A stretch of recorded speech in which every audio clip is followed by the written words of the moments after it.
Volume નથી આવતું.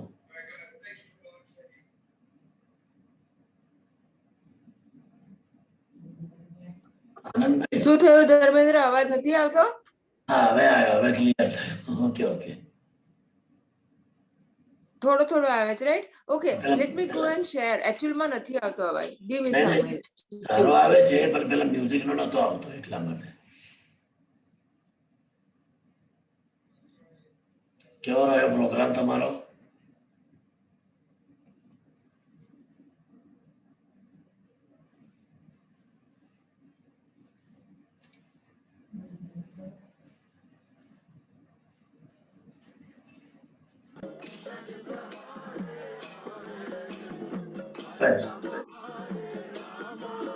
હવે આવે છે તમારો હવે આવે છે ને અવાજ? હા હવે આવે છે ને? ઓકે, ગુડ હા, ટુ સી. હવે આવે. આનંદ થાય એટલે કેવું છે? હરે કૃષ્ણ. હરે કૃષ્ણ. હાલો તો પ્રોગ્રામ જોયો તમારો તે દિવસ?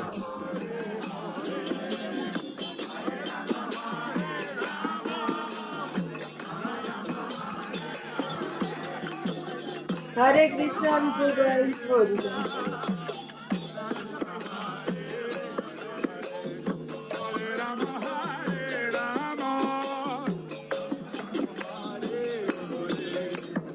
Hare Krishna, everybody. Thank you so much for joining. I think we'll stop Kirtan anytime when जैसे Prabhuji join करते हैं, we'll stop. Thank you for joining again.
Hare Krishna.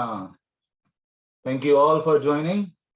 I believe भक्तवत्सल प्रभु भी जुड़ गए हैं हमारे साथ, तो हम कथा का प्रारंभ करेंगे. विपुल प्रभु, thank you for joining. Thank you. हमारे दोस्त हैं जो आज दोबारा ज्वाइन किए हैं.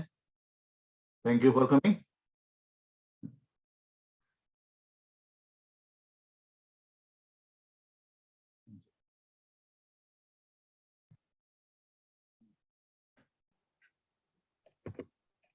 हरे कृष्णा. कृष्ण प्रभु जी आवाज आ रही है प्रभु जी? हाँ यार, हरे कृष्ण. हरे कृष्णा एवरीवन. धर्मेंद्र प्रभु जी हरे कृष्णा. जितने भी पीयूष प्रभु जी आ गए हैं, विपुल प्रभु जी हैं, हरे कृष्णा. उर्मिला माता जी, भक्ति माता जी, वत्सला, अमल पुराण प्रभु जी, रोहन आ चुके हैं, माधवी आ चुकी हैं, बिंदु सेठ, बल्ला माता जी, सबको हरे कृष्णा.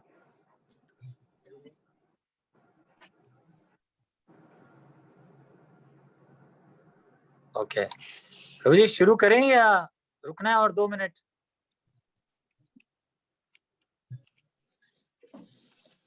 प्रभु राधा माधव से शुरू करते हैं और तब तक आ जाएंगे, सब जुड़ जाएंगे. ठीक है. जय राधा माधव कुंज बिहारी, गोपी जन वल्लभ गिरिवर धारी.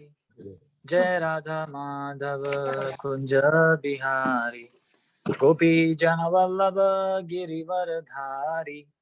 यशोदानंदन ब्रज जन रंजन, यशोदानंदन ब्रज जन रंजन, यमुना तीरा वनचारी, यमुना तीरा वनचारी, जय राधा माधव कुंज बिहारी, गोपी जन वल्लभ गिरिवरधारी, जय राधा माधव कुंज बिहारी, गोपी जन वल्लभ गिरिवरधारी, हरे कृष्णा कृष्णा कृष्णा हरे हरे, हरे राम राम राम हरे हरे, हरे कृष्णा कृष्णा कृष्णा हरे हरे, हरे राम राम राम हरे हरे, हरे कृष्णा कृष्णा कृष्णा हरे हरे, हरे राम राम राम हरे हरे, हरे कृष्णा कृष्णा कृष्णा हरे हरे, हरे राम राम राम हरे हरे। भगवद गीता की जय, कृष्ण भगवान की जय, सभी उपस्थित महात्माओं की जय। बढ़िया, तो एक रिवीजन 2 मिनट की कर लेते हैं क्विकली, कि हमने पिछले हफ्ते 14 और 15 किया था, जिसमें भगवान बता रहे हैं कि मात्र स्पर्शस्तु कौन्तेय, कि ये जो सुख और जो दुख है ये एक टेम्पररी चीज है, आएगी और जाएगी, फिर आएगी फिर जाएगी, फिर आएगी फिर जाएगी। कैसे? जैसे भगवान खुद बता रहे हैं कि जैसे समर आती है, गर्मी आती है, सर्दी आती है, फिर गर्मी आती है, फिर सर्दी आती है। तो हमें इससे डिस्टर्ब नहीं, सॉरी हमने 15 नहीं किया था, 13 और 14 किया था। हमें इससे डिस्टर्ब नहीं हो जाना चाहिए। और फिर हमने इस बारे में डिस्कस किया था कि एक्चुअली जो है सफरिंग किसको आ रही है, आत्मा को या शरीर को। बहुत लोगों ने आंसर्स दिए, बिल्कुल करेक्ट आंसर्स दिए। सेंसेस के बारे में बात हुई, और आई थिंक संकेत प्रभु जी ने माइंड के बारे में बात करी, उमांश ने बात करी, रोहन ने बात करी, काफी लोगों ने आंसर्स दिए, बहुत अच्छे आंसर्स दिए। हमने 13 में डिस्कस किया था कि कैसे जो बॉडी है वो पहले छोटी, जैसे हमने देखा है बचपना जिसको हम बोलते हैं होता है, धीरे धीरे बॉडी बढ़ती है, हम थोड़े जवान होने लगते हैं, फिर थोड़ा और यंग हो जाते हैं, बिल्कुल जिसको कहते हैं पावरफुल, फिर धीरे धीरे बूढ़े होने लगते हैं और फिर बॉडी खत्म हो जाती है। तो बॉडी जो है वो कॉन्स्टेंटली चेंज हो रही है, और सोबर आदमी जो है उससे डिस्टर्ब नहीं होता। और हमने फिर थोड़ा सा सोल के बारे में बात करी थी कि सोल जो है कभी भी चेंज नहीं होती, वो वैसे की वैसे ही रहती है। तो आइए आज हम 15वां से शुरू करने वाले हैं। उसी का 14th का हमने उस दिन रोक दिया था क्योंकि काफी लोग नहीं थे, शायद कंफ्यूजन थी कि क्लास होगी कि नहीं होगी, तो हमने 14 पे रोका था, जहाँ पे भगवान बता रहे हैं कि ये जो माइंड है, सारा कुछ माइंड से हमें आ रहा है कि मुझे ये सुख मिलेगा कि नहीं मिलेगा, मैं अमेरिकन हूँ, मैं इंडियन हूँ, ये सारी चीजें जो हैं ये हम एक अपने ऊपर डाल लेते हैं, लेकिन एक्चुअली हम आत्मा हैं। तो इसलिए अब आगे 15वां में देखिए भगवान जो है वो क्या बता रहे हैं। यम हीना व्याथ्याव्यन्त्यते पुरुषम पुरुषार्षभ सम दुख सुखम धीरम सौमृत्या व्यय कल्पते। देखिए हिंदी है, 15वां पढ़ रहे हैं। हे पुरुष श्रेष्ठ अर्जुन, जो पुरुष सुख तथा दुख में विचलित नहीं होता और इन दोनों में संभाव रहता है, वह निश्चित रूप से मुक्ति के योग्य है। तो ये एक और डेफिनेशन बता रहे हैं यहाँ पे भगवान की, कैसे हम जो है इन चीजों से मुक्त हो सकते हैं। कि जब हमारे पे सुख आते हैं या दुख आते हैं तो बहुत ज्यादा डिस्टर्ब ना हो जाना, विचलित ना हो जाना। तो इससे पहले भगवान बात कर चुके हैं क्या, कि ये सारी चीजें आएंगी और जाएंगी, और हमें कोशिश करके सीखनी चाहिए इसको टॉलरेट करना। क्योंकि वैसे भी आप देखिए हमारे पास और क्या ऑप्शन है, कोई और ऑप्शन है। समझिए कोई चीज हमारे पे आती है तो हम एक दूसरे को ब्लेम करने लगते हैं, ये तेरी वजह से हुआ है, ये मेरी वजह से नहीं हुआ, तू है इसका कारण। पर एक्चुअली इसका कारण कोई और नहीं है, ये सबके पास आएगा। ये चीजें, ये जो दुख और जो सुख है, ये कोई इससे बच नहीं सकता। जैसे हमने एक बार डिस्कस किया था कि 3 तरह के जो दुख हैं वो हमेशा ही हमारे पे आएंगे। कैसे हमने डिस्कस किया था, आदि दैविक। आदि दैविक क्या है कि जो देवी देवताओं से आते हैं, जैसे समझिए बहुत ज्यादा गर्मी हो जाना, बहुत ज्यादा बारिश आ जाना, कोई भी नहीं बच सकता। इवन आप प्राइम मिनिस्टर भी हो तब भी गर्मी तो लगने वाली है। और वैसे ही फिर आध्यात्मिक, तो आध्यात्मिक है कि जैसे अपना शरीर ही तंग करता है। जैसे समझ लीजिए अभी रिसेंटली मैंने बताया आपको उस दिन की, बिल्कुल ठीक सुबह उठा और अगले दिन देखा दांत में जबरदस्त दर्द। तो अब इसको किसको ब्लेम कर सकता हूँ इस चीज के लिए? अब मैं ये तो नहीं कह सकता कि तुम्हारी वजह से तुमने मुझे गलत खाना खिला दिया इसलिए मेरे दांत में दर्द हो गया। अभी रिसेंटली मैं जोशी फैमिली के पास था जब उनकी इनिशिएशन हुई, उनका नाम अमल पुराण प्रभु पड़ा है, तो उनका भी उस दिन देखिए रूट कैनालिंग थी। तो ये सारी चीजें आती रहेंगी, इससे आप बच नहीं सकते। किसी के पाँव में दर्द हो जाएगा, किसी की पीठ में दर्द होगा, ये सारी चीजें जो हैं हर एक पे आएंगी, कोई नहीं बच सकता इससे। फिर तीसरी चीज क्या है कि आदि भौतिक, कि आप बिल्कुल ठीक कर रहे हैं सब कुछ, लेकिन कोई और गलती कर देता है। जैसे जैसे जब मैं पूना में था तो मेरी भी चश्मे की दुकान स्टोर थी, अभी भी है। तो आप बिल्कुल ठीक कर रहे हैं, आपने बेचा बिल्कुल ठीक, आपने फैक्ट्री बिल्कुल ठीक बेचा, पर आते समय भेजा, टेक्नीशियन ने बिल्कुल सब काम ठीक किया, लेकिन आते समय डिलीवरी बॉय ने तोड़ दिया। और अब कस्टमर जो है थोड़ी देर में अमेरिका जाने वाला है या उसको बहुत जरूरत है, वो देख नहीं पा रहा और वो आपको डांटने लग गया। तो अब आप बताइए किसको ब्लेम करेंगे? तो आप डिलीवरी बॉय को ब्लेम करेंगे, विच इज ओके, थोड़ी देर तक ही थोड़ा ध्यान से आ सकता था। पर कहने का मतलब ये तीनों चीजें जो है ये हमेशा हमारे को प्रॉब्लम देंगी, इससे कोई भी आदमी नहीं बच सकता। तो इसलिए पहले वाले में भगवान ये बता रहे हैं कि ये सब चीजों को हमें सिर्फ टॉलरेट करना चाहिए, और अपने कर्म के हिसाब से हमें जो सारी चीजें मिली हैं, हमें जो जो शरीर मिला उस हिसाब से हमें ये सारी चीजें भुगतनी है, तो हमें टॉलरेट करना चाहिए। तो यहाँ पे भगवान जो है उसको और आगे एक्सप्लेन कर रहे हैं 2:15 में, 2.15 में, कि जो आदमी इन चीजों से डिस्टर्ब नहीं होता वो लिबरेशन के काबिल है। एक तो ये चीज, और दूसरा फिर प्रभुपाद जी क्या लिखते हैं कि एक और चीज भी है, जैसे वर्ण आश्रम जो हमने बात की है कि 4 तरह के आश्रम हैं, कि आप या तो सन्यासी हो सकते हैं, या आप गृहस्थ हो सकते हैं, या आप ब्रह्मचारी हो सकते हैं। तो ऐसे तो उसके हिसाब से जो आपकी ड्यूटीज हैं आपको वो भी फॉलो करनी है, और उसमें जो भी डिफिकल्टीज आती हैं उसको आपको टॉलरेट करना चाहिए। जैसे फॉर यहाँ पे प्रभुपाद जी एग्जांपल देते हैं सन्यासी का। तो सन्यासी का काम क्या है कि थोड़ा टाइम इधर प्रीच किया, थोड़ा टाइम उधर प्रीच किया, फिर थोड़ा टाइम इधर प्रीच किया। सन्यासी का पहला रूल ये है कि वो एक जगह कहीं पे भी स्थित नहीं रह सकते, ऐसा रूल है उनका। तो अब बताइए, बड़ा मुश्किल होती है ये सारी चीजें कि आप कहीं, अब समझिए आप 5 दिन आपके पास रहे, बड़ा अच्छा लग रहा है उनको, सब कुछ कंफर्टेबल है, लेकिन रूल के हिसाब से उन्हें आगे जाना है।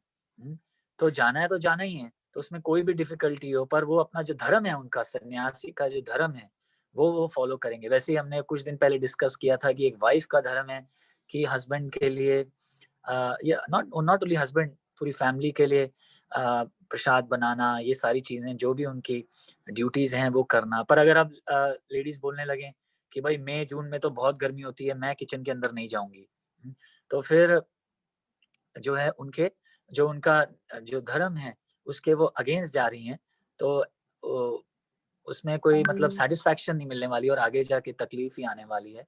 तो इसलिए अपने धर्म जो है हमें, वो अगर हम अपनाएंगे अपने वर्ण आश्रम की अकॉर्डिंग टू अवर वर्ण जो और आश्रम जो है हमें मिला है, तो फिर हम जो है भगवान बता रहे हैं एलिजिबल हो जाएंगे लिबरेशन के लिए।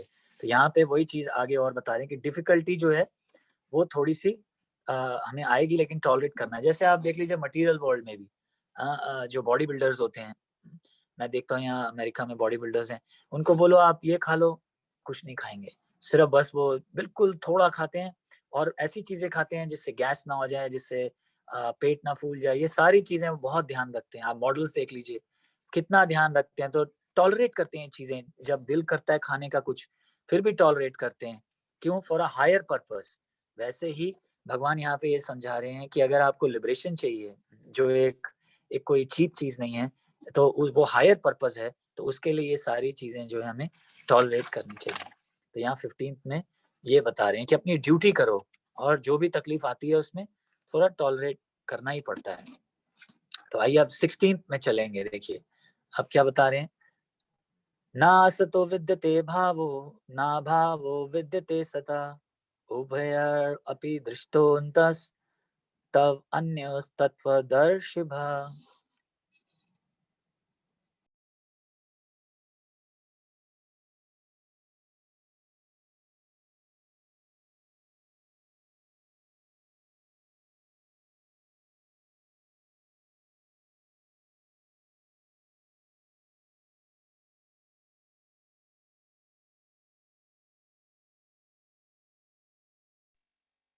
प्रभु जी आप म्यूट हो गए हो आपकी। हाँ अच्छा, अब आ रही है आवाज?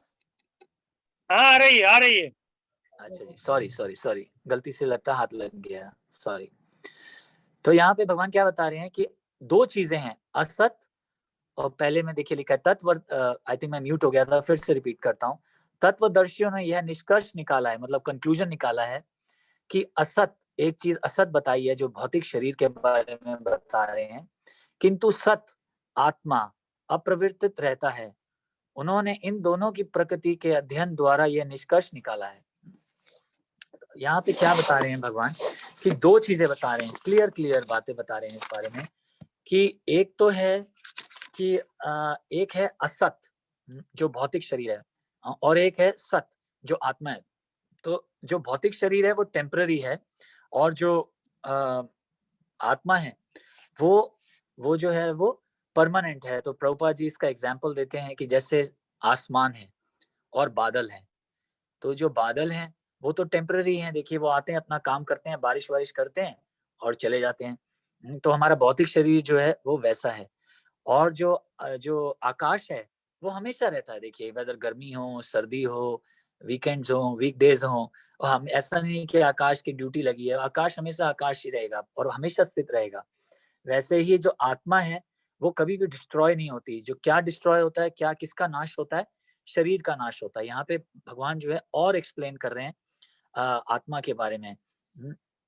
तो हमने जैसे डिस्कस किया था कि आप अभी भी हम बात कर रहे हैं तो हमारे अंदर कई सेल्स जो हैं वो खत्म हो रहे हैं और नए सेल्स बन रहे हैं। तो देखिए चेंजेस होते जा रहे हैं। हाँ, और भगवान इससे पहले बात कर चुके हैं कि कैसे पहले हम चाइल्डहुड से बॉयहुड से यूथहुड। तो इसमें आत्मा कभी खत्म नहीं होती है। और इस पॉइंट को और क्लियर कर रहे हैं इसमें कि शरीर जो है वही सिर्फ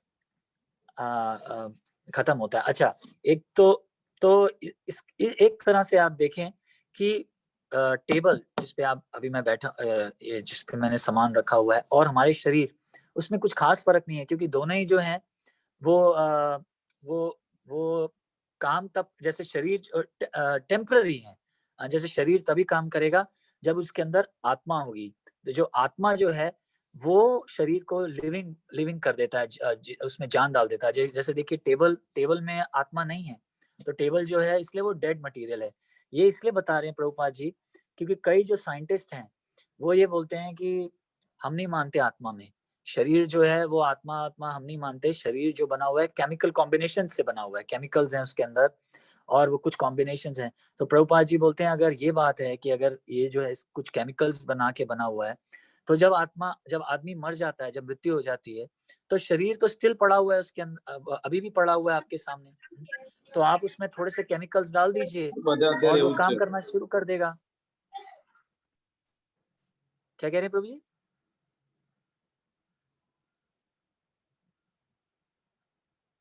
कुछ कह रहे थे? शायद किसी का अनम्यूट हो गया था प्रभु। अच्छा, तो प्रभुपाद जी ये क्लियर करना चाह रहे हैं एग्जाम्पल्स देके कि अगर शरीर जो है वो सिर्फ केमिकल का बना हुआ है और उसके अंदर आत्मा नहीं है, तो जो मृत शरीर है पड़ा हुआ है उसमें वो तो केमिकल्स अभी भी हैं। तो फिर वो केमिकल्स अगर हैं तो फिर वो अब काम क्यों नहीं कर रहा? तो यहाँ पे ये बताते हैं कि इसका मतलब उसके अंदर कोई एक ऐसी चीज है जिससे वो काम कर रहा है। और वो चीज क्या है?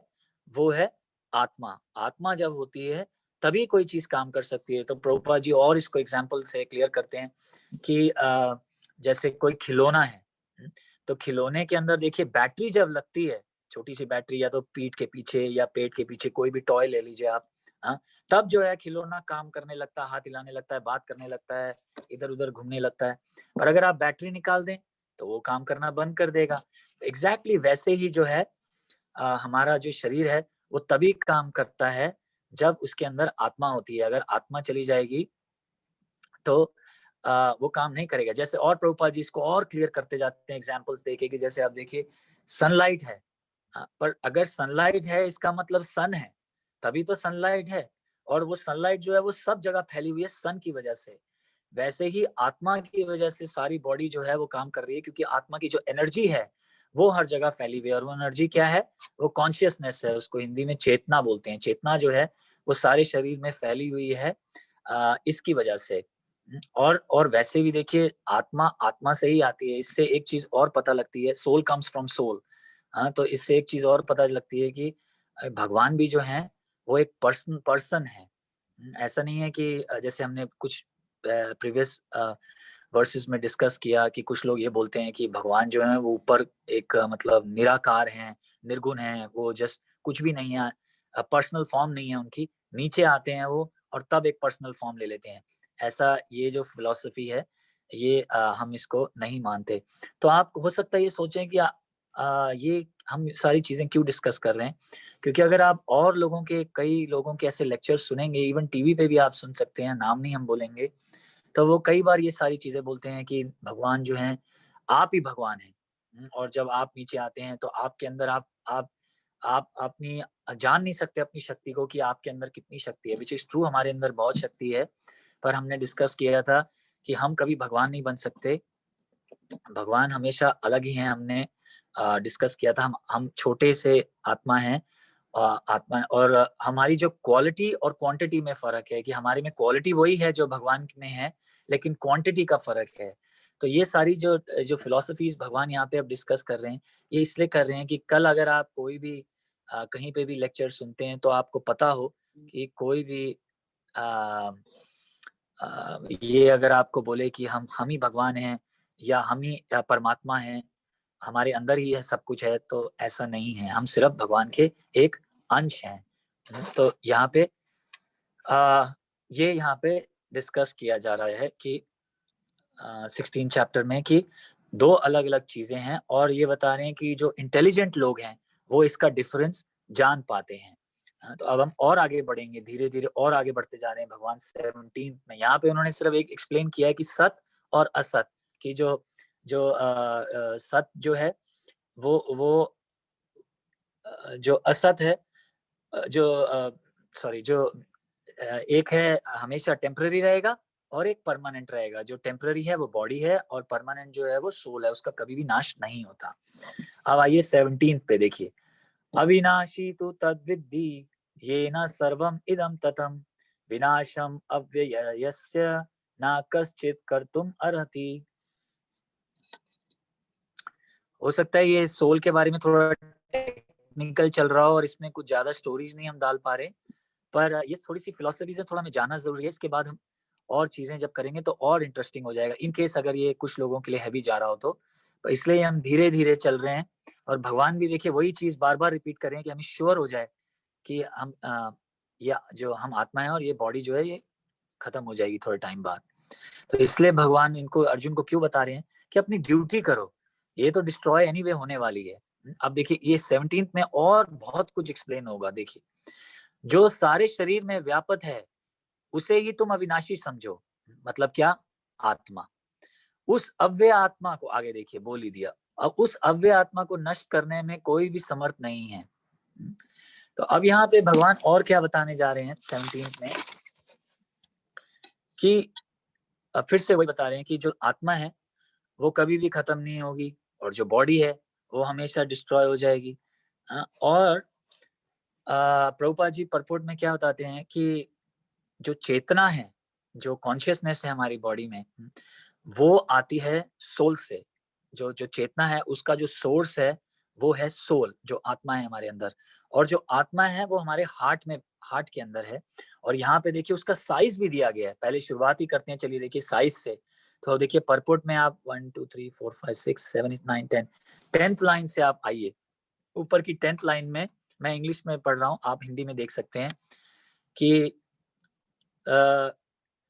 अगर आप एक बाल, जो हमारे बाल होता है, उसकी टिप को अगर आप 100 पार्ट्स में काटें, अब आप इमेजिन कीजिए, धीरे धीरे देखिए कि एक आपने एक बाल निकाला, बाल देखिए कितना पतला होता है, पहले तो उसको कोई 100 पार्ट में कैसे काट सकता है, पर इमेजिन कीजिए आपने काट लिया, टेक्नोलॉजी आ गई, आपने काट लिया, तो आपने 100 उसके पार्ट्स में उसको काट लिया, उसके बाद जो उसमें बच गया उसको और 100 पार्ट में काट लिए, तब जाके जो आपके हाथ में आएगा वो है सोल का साइज।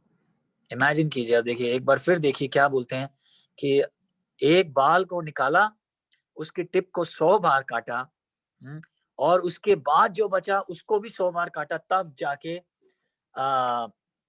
सोल का साइज आता है। देखिए क्या लिखा है, this soul is describe as 1/10,000 part of the upper portion of the hair point in size. मेरे पास हिंदी भगवत गीता नहीं है और बार बार वो करने में गलती से बटन दब जाता है, इसलिए मैं सिर्फ कुछ लाइनें यहाँ से पढ़ रहा हूँ इंग्लिश में कि क्या साइज बताया, 1/10,000 part of the upper portion of the hair point in size, ये है उसका। तो इसलिए हमें जो है देखना बड़ा मुश्किल हो जाता है, इसलिए हमें ज्ञान से ही समझना होता है, और साइंटिस्ट लोग जो हैं इसलिए इस बात को समझ नहीं पाते। मतलब क्या कि ये जो हमारी मटेरियल बताते हैं कि ये एटम्स हैं, प्रोटॉन्स हैं, न्यूट्रॉन्स हैं, उनके साइज से भी छोटा है, ये उनके साइज से भी छोटा है, प्रभुपाद जी यहाँ परपोर्ट में लिखते हैं। इसलिए इसको समझना बड़ा मुश्किल है, इसलिए आज तक कोई माइक्रोस्कोप नहीं बना जो सोल को देख सके। तो इसलिए जो साइंटिस्ट लोग हैं कभी कभी क्या बोलते हैं कि नहीं जी, ये शरीर जो है ये तो ब्लड से चल रहा है। कई लोग ऐसे डिस्कस करते हैं, इवन मेडिकल कॉलेज में आप चले जाइए तो हम एक सन्यासी से के साथ जाते थे मेडिकल कॉलेज में, तो वो अक्सर बताया करते थे कि अक्सर ऐसी बहसबाजी होती है, मेडिकल स्टूडेंट्स बोलते हैं कि नहीं, आपके पास कोई प्रूफ है कि सोल है, अगर है तो दिखाइए हमें। पर कई चीजें होती हैं जो हम देख नहीं सकते हैं, जैसे अब हम आपको बोलेंगे आप इंटेलिजेंट हैं, आप सब लोग इंटेलिजेंट हैं, पर क्या आपने इंटेलिजेंस को कभी देखा है? क्या आप में से किसी ने इंटेलिजेंस को देखा है कि इंटेलिजेंस कैसी है, फीमेल है या मेल है, क्या उसका वेट है, क्या साइज है, क्या हाइट है, हमें नहीं पता। तो कई ऐसी चीजें हैं जो हमें नहीं पता, लेकिन हम कैसे उसके जो सिम्टम्स हैं उससे पता लगा सकते हैं कि अगर आप इंटेलिजेंट हैं इसका मतलब आप में इंटेलिजेंस है। और हम कैसे पता लगाते हैं, आप क्विकली कोई भी काम कर सकते हैं, समझदारी से काम कर सकते हैं, तो हमें पता लगता है ये इंटेलिजेंस है सिम्टम्स देख के। वैसे ही सोल को समझने के लिए कोई अभी तक माइक्रोस्कोप नहीं है। सोल को समझने के लिए ये समझना जरूरी है कि हमारे अंदर जो चेतना है, जिसकी वजह से हम काम कर रहे हैं, जिसकी वजह से मैं हाथ हिला पा रहा हूँ, ये जो है सोल की वजह से है, और ये हार्ट में है। और उससे जो है प्रभुपाद जी आगे देखिए बताएंगे कि ब्लड के थ्रू जो ऑक्सीजन जाता है वो तो है ही है, करेक्ट, लेकिन ये जो सोल है ये ब्लड के थ्रू जो है हर जगह फैलती है। इसलिए आप देखिए कि उस शरीर में दर्द होता है, जहां पे भी चेतना होगी वहीं आपको दर्द होगा। जहाँ पे चेतना नहीं होगी वहां आपको ना दर्द होगा, ना सुख होगा, ना कोई सेंसेशन होगी। जैसे बाल के अंदर देखिए, बाल के अंदर ब्लड नहीं फ्लो होता है, इसलिए जब आप बाल को काटेंगे तो दर्द नहीं होता है। आप हर हफ्ते बाल काटते हैं, दर्द नहीं होता है। लेकिन अगर आप इसके अंदर सुई डालेंगे तो एकदम दर्द होगा, क्योंकि देखिए यहाँ पे नर्व्स फैली हुई हैं। आप आंख के अंदर हाथ डालेंगे तो दर्द हो जाएगा, क्योंकि उसके अंदर नर्व्स हैं। दांत में देखिए अंदर पीछे नर्व्स आई हुई हैं, इसलिए उसको बंद करने के लिए रूट कनालिंग करनी पड़ती है। ये सारी चीजें हैं। लेकिन नाखून देखिए, अब आप नाखून को काट लीजिए, उसमें दर्द नहीं होता। क्यों? क्योंकि उसमें चेतना नहीं है। क्यों नहीं है? क्योंकि चेतना, ब्लड जो है वो फ्लो नहीं कर रहा है उसके अंदर, इसकी वजह से उसमें चेतना नहीं है। तो ये प्रभुपाद जी इस 17 वर्स में पूरा एक्सप्लेन करते हैं कि कैसे हार्ट के अंदर जो है सोल है, उसका साइज भी बता दिया है, और जो सोल है वो चेतना की वजह, अपनी जो एनर्जी है, चेतना को वो सारी बॉडी में फैलाती है थ्रू ब्लड। और उससे हमको सेंसेशंस होती हैं, उससे हमें फील होता है, नहीं तो हमें फील ही नहीं कुछ होता। जैसे कि मैंने एग्जांपल दे दिया, नाखून और बाल, वहां ब्लड नहीं है तो वहां चेतना नहीं है, इसकी वजह से हमें फील नहीं होता। तो ये प्रभुपाद जी सारी बात क्यों एक्सप्लेन कर रहे हैं कि साइंटिस्ट लोग जो हैं वो ये बोलते हैं नहीं, ये जो कॉन्शियसनेस वो मानते हैं, पर वो ये कहते हैं कि कॉन्शियसनेस जो है ये ब्लड की वजह से, सिर्फ ब्लड की वजह से आ रही है। ब्लड सिर्फ ब्लड की वजह से नहीं आ रही, ब्लड जो है वो सिर्फ एक कैरियर है, वो लेके जाता है, लेकिन ब्लड की वजह से नहीं आ रही। क्यों? इसके लिए भी हम प्रूव कर सकते हैं साइंटिफिकली भी। क्यों? क्योंकि जब आदमी मर भी जाता है तो देखिए उसमें अभी भी ब्लड है, ठीक है, वो बात अलग है कि ब्लड का जो कलर है वो चेंज हो जाता है। I think with in 2 hours जो है ब्लड का कलर पर्पल हो जाता है, कुछ व्हाइट बोलते हैं, कुछ पर्पल बोलते हैं, लेकिन गूगल जो है वो पर्पल बोलता है। तो हम लेट्स अज्यूम हम अगर शास्त्रों को नहीं मानते तो हम गूगल की बात मानते हैं और बोलते हैं कि ठीक है पर्पल हो जाता है।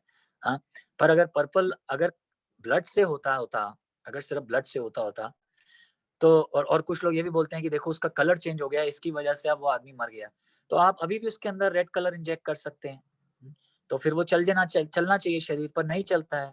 हाँ, तो प्रभुपाद जी और अपने लेक्चर्स में एग्जांपल देते हैं कि ऐसी कई रेड चीजें हैं, लेकिन रेड चीजें से शरीर नहीं चलता। जैसे आप देखिए एस्ट्रोलॉजर्स जो हैं वो बोलते हैं अगर आपको इसका प्रॉब्लम है, मंगल का प्रॉब्लम है या किसी का प्रॉब्लम है, तो आप रेड पत्थर पहन लीजिए, रेड कोरल पहन लीजिए, मूंगा बोलते हैं उसको, मूंगा हिंदी में पहन लीजिए।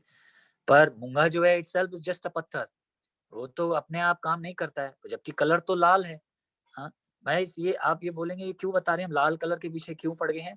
वो इसलिए क्योंकि कुछ लोग ये बोलते हैं कि लाल कलर है ब्लड का, इसकी वजह से उसमें आत्मा है, शरीर जो है चल रहा है, लेकिन शरीर जो है आत्मा की वजह से चल रहा है। आप कोई भी आत्मा को छोड़ के आप कोई भी चीज और प्रूव करने की कोशिश कीजिए कि जिसकी वजह से शरीर चल रहा है, तो आप देखेंगे अपने आप समझ जाएंगे कि वो रीजन नहीं है, सिर्फ एक आत्मा है जिसकी वजह से शरीर चलता है।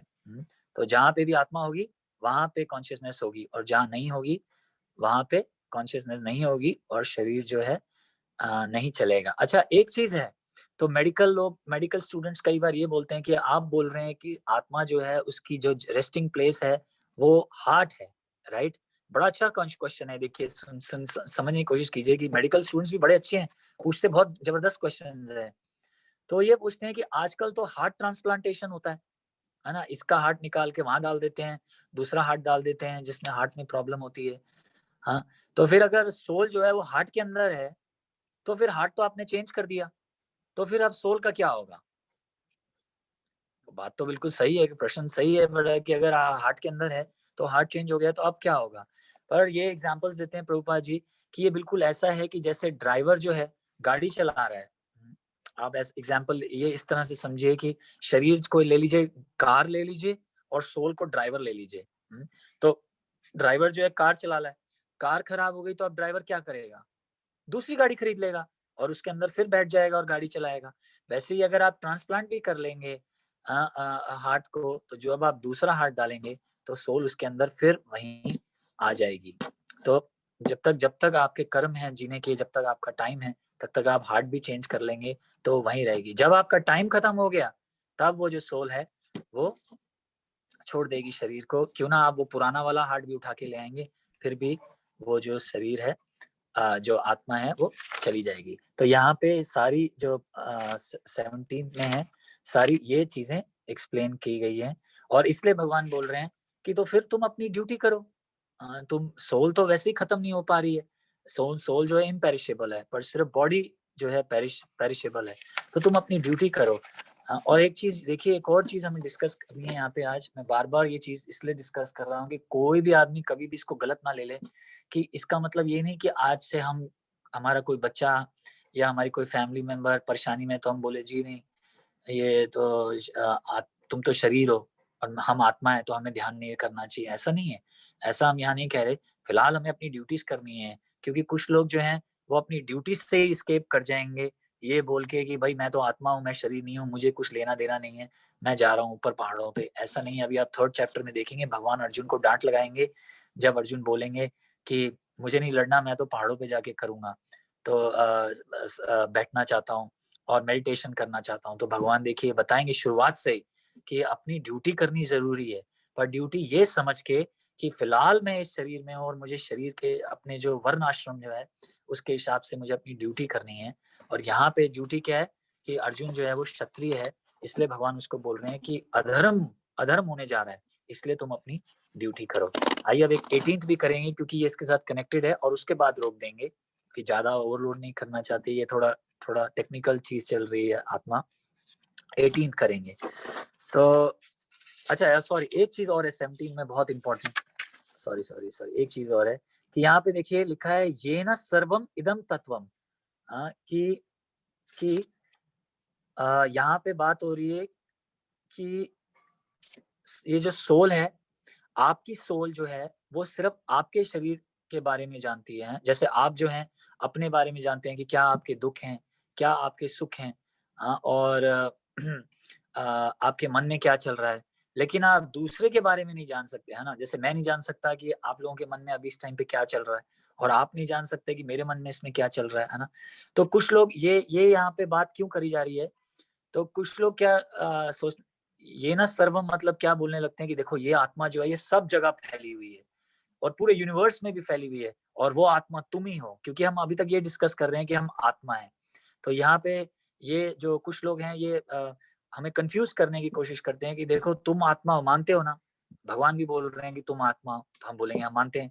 तो वो बोलेंगे अगर तुम आत्मा हो तो ये ना सर्वम, सारे यूनिवर्स में ये आत्मा फैली हुई है, तो वो आत्मा कौन हो, तुम ही हो वो आत्मा। इसलिए भगवान कोई नहीं है, तुम ही हो ये यूनिवर्स में फैले हुए, और तुम ही सब ज्ञानी हो। पर यहाँ पे ये बात, यहाँ पे जो ये ना सर्वम की बात हो रही है, ये अपने शरीर के बारे में बात हो रही है। भगवान जो है वो एक्चुअली जो है वो फुली कॉन्शियस हैं, सब चीजों के बारे में, सबके बारे में जानते हैं। लेकिन हम जो हैं किसी के बारे में नहीं ज्यादा जानते। जैसे मैंने बताया, मुझे नहीं पता कि इस टाइम पे आपके मन में क्या चल रहा है, तो हमें ये नहीं सोच लेना चाहिए कि हम ही वो परमात्मा है जो जो सब जगह फैले हुए हैं। आपने आई डोंट नो अभी तक आपने ये सुना है कि नहीं सुना, लेकिन हमने ऐसे बहुत लेक्चर्स में सुना है, जैसे मैंने एक्सप्लेन किया कि वो बोलते हैं कि मानते हो ना तुम आत्मा हो, बोलते माने।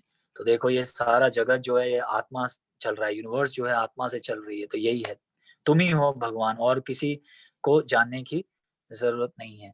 पर एक्चुअली भगवान है जो सब कुछ जानते हैं, और हम कभी भगवान बन नहीं सकते। ये एक इम्पोर्टेंट पॉइंट था बताना आपको। आइए 18 पे चलेंगे हम। अंतवंत इमे देहा नित्यास्तोक्ता शरीरिणा अनाशिनो प्रमायस्य तस्माद् युद्धस्व भारत।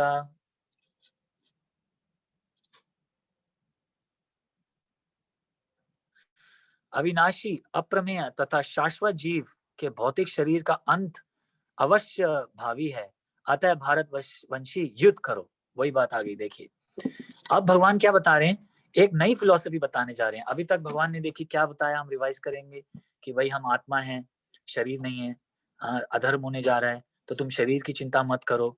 तुम शरीर को मार रहे हो, आत्मा तो वैसे भी मर नहीं सकती, और शरीर तो वैसे ही डेड है, तो तुम इतनी चिंता क्यों कर रहे हो, इतना दुख क्यों मना रहे हो। हमने ये सारी चीजें डिस्कस करी। अब वो बोल रहे हैं कि समझो अगर तुम्हें ये बात समझ नहीं आ रही, तो ये क्या बताने जा रहे हैं, प्रभुपाद जी परपोर्ट में लिखते हैं कि ठीक है, वैसे भी शरीर तो है, खत्म होने वाला ही है, आज नहीं तो कल तो खत्म होगा ही। अगर तुम नहीं मारोगे तो अपने आप खत्म हो जाएगा, है ना। तो फिर तुम्हें क्या प्रॉब्लम है ना। पॉइंट बनता है ना कि फिर तुम क्यों दुख मना रहे हो, तुम अपनी ड्यूटी कर लो। क्योंकि तुम अगर अपनी राइट ड्यूटी करोगे, अच्छे अपना अपना पूरा जो जो तुम्हें अपने जो जो तुम्हारा नेचर है उसके हिसाब से ड्यूटी करोगे, तो उसके अच्छे रिजल्ट्स आएंगे। और शरीर तो वैसे भी मरने वाला है, तो फिर तुम इतना दुख क्यों मनाते हो। तुम नहीं मारोगे तो कोई और मार देगा, और कोई नहीं मारेगा तो अपने आप भी मरने वाले। तो इसलिए इतना दुख मत बनाओ और अपनी ड्यूटी करो। तो देखिए यहाँ पे अब परपोर्ट पढ़ेंगे। यहाँ देखिए, भौतिक शरीर स्वभाव से नश्वान है, यह तत्क्षण नष्ट हो सकता है और 100 वर्ष बाद भी, मतलब अभी भी हो सकता है, बाद में भी हो सकता है। यह केवल समय की बात है, इसे अनंत काल तक बनाए रखने की कोई संभावना नहीं है, हम सब जानते ही हैं। किंतु आत्मा इतना सूक्ष्म है कि इसे शत्रु देख भी नहीं सकता, जो हमने अभी डिस्कस किया। मारना तो दूर ही है ना। जैसे कि पिछले श्लोक में कहा गया है, ये इतना सूक्ष्म है कि कोई इसको मापने की बात सोच भी नहीं सकता। अतः दोनों ही दृष्टि से शोक का कोई कारण नहीं है, क्योंकि जीव जिस रूप में है, ना तो उसे मारा जा सकता है, ना ही शरीर को कुछ समय तक स्थायी रूप में बनाया जा सकता है। पूर्ण आत्मा के सूक्ष्म कर्म अपने कर्मों के अनुसार ही यह शरीर धारण करते हैं। अतः धार्मिक, देखिए क्लियर लिखा, अतः धार्मिक नियमों के पालन करना चाहिए। तो वही बात बता रहे हैं कि वैसे भी वो मरने वाला है, तो दोनों ही फिलॉसफी के अकॉर्डिंग तुम्हें दुख नहीं होना चाहिए। इसलिए अपना धर्म करो, धर्म करना जो है वो जरूरी है। पर अगेन मैं ये बात कह रहा हूँ कि यहाँ पे भगवान इसलिए बोल रहे हैं युद्ध करने के लिए, क्योंकि दूसरी साइड जो है वो अधर्मिक है।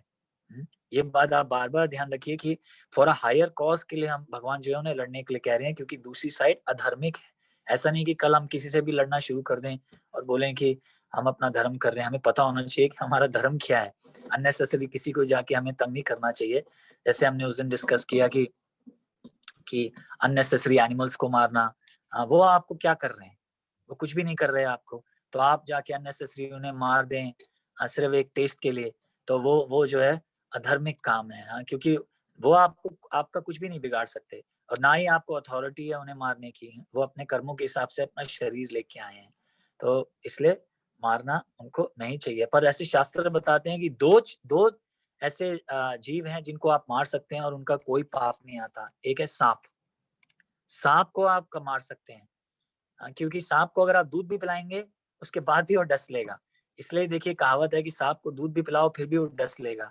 तो ऐसे शास्त्र बताते हैं कि सांप को अगर आप मार दोगे तो उसमें आपको कोई कर्म नहीं है, वो कोई अधार्मिक काम नहीं है। और दूसरा है आई थिंक स्कॉर्पियो, कि अगर आप स्कॉर्पियन को भी मार देंगे तो भी उसमें कोई अधार्मिक काम नहीं है, क्योंकि उसका भी जो नेचर है वो काटना ही है। तो अदरवाइज बाकी जो एनिमल्स हैं उनको हमें नहीं अलाउ है। अब शेर को क्यों नहीं मार सकते? क्योंकि वो भी आदमी को देख के खा जाएगा। उसका मैं भी वेट कर रहा हूँ कोई आंसर के लिए, कि अगर आप में से कोई आंसर देना चाहे। तो मुझे भी आइडिया नहीं है कि शास्त्रों में ऐसा क्यों लिखा है। देखिए कई ऐसी चीजें हैं जो हमें समझ नहीं आती हैं, हमें जस्ट फॉलो करनी चाहिए। जैसे मैं आपको एक बताता हूँ मजे की बात, अब थोड़ा सा लाइट करने के लिए, क्योंकि आत्मा का थोड़ा हैवी हो गया शायद, लाइट करने के लिए, कि गाय का गोबर जो है वो यूज होता है हर चीज के लिए और उसको बड़ा पवित्र माना जाता है। लेकिन वही कुत्ते का अगर वो करेगा तो उसको बोलते हैं हटाओ हटाओ हटाओ, इसे हटाओ। लेकिन देखिए गाय का जो गोबर होता है उसका घरों में लेप लगाया जाता है ना? क्यों? क्योंकि गाय ऐसी प्योर है ना? प्योर है, ठीक है, मान लेते हैं। पर अगर आप कोई इस पे डिबेट करने लगे भाई गाय क्यों प्योर है और कुत्ता क्यों नहीं है, तो ये शास्त्र ऐसे बताते हैं। पर कहने का मतलब क्या है, कई चीजें हमें जस्ट जो शास्त्र बताते हैं क्योंकि वो भगवान से आ रहे हैं तो हमें जस्ट मानना चाहिए। और ऑफ कोर्स हमें जानना चाहिए कि इसके पीछे रीजन क्या है। पर कई चीजों का चीज हमें समझ नहीं आती। जैसे शंख जो है, शंख देखिए वो कीड़ा है, उसके अंदर एक कीड़ा होता है। पर शंख जो है वो भगवान को द्वार खोलने के लिए बजाया जाता है। तो क्यों उन्होंने अलाउ कर दिया, ये एक बहुत बड़ा डिबेट का क्वेश्चन है जो हम आज नहीं करेंगे। तो आज हम यहीं पे रोकेंगे, सिर्फ 3 ही करेंगे वर्ष। और अगर अब आप में से कोई डिस्कशन या कोई क्वेश्चन पूछना चाहे तो आप पूछ सकते हैं।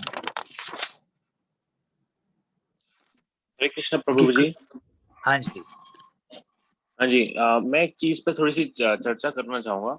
हाँ जी, आपने उसकी बात की ना, वो जो एविडेंस वाली जो बात है, तो मैं यहाँ पे मतलब थोड़े बाकी लोगों को एक चीज बताना चाहूंगा। देखो, मैं एक्चुअली ना मैं 1-2 आर्टिकल जैसे पढ़ते रहता हूँ कि हमारा जो भी हिंदू कल्चर है, हिंदुइज्म की जो एपिक्स है, रामायण हो महाभारत हो, उसको अभी पिछले थोड़े लोगों ने आके, जैसे मोस्टली ब्रिटिश ने आके उन सबको माइथोलॉजी में बोल दिया कि अरे तुम्हारे पास तो इसका कोई एविडेंस नहीं है, ये तो बस ऐसी कहानी है, असली में थोड़ी ना हुआ है ना। जी, बात सच तो ये है कि आर्कियोलॉजिकल एविडेंस है ना। राम बिल्कुल, सेतु देख लो, ठीक है, बिल्कुल, और अलग अलग वो जो पर्वत जो हनुमान जी लेकर आए थे श्रीलंका में, वो भी है, हर चीज का एविडेंस है। बट वो बिल्कुल, एक्सेप्ट करने के लिए तो तैयार नहीं है, ठीक है, नंबर जी, 1। तो अब ये तो आर्कियोलॉजिकल हो गया। अब इसी को अगर हम बट उसके साथ एक और एविडेंस होता है, so that's the only the archaeological evidence. और ये जो होता है ये एक वेस्टर्न पॉइंट ऑफ व्यू होता है, ये एक मतलब जो अंग्रेजों का पॉइंट ऑफ व्यू होता है आजकल के जमाने में, ठीक है।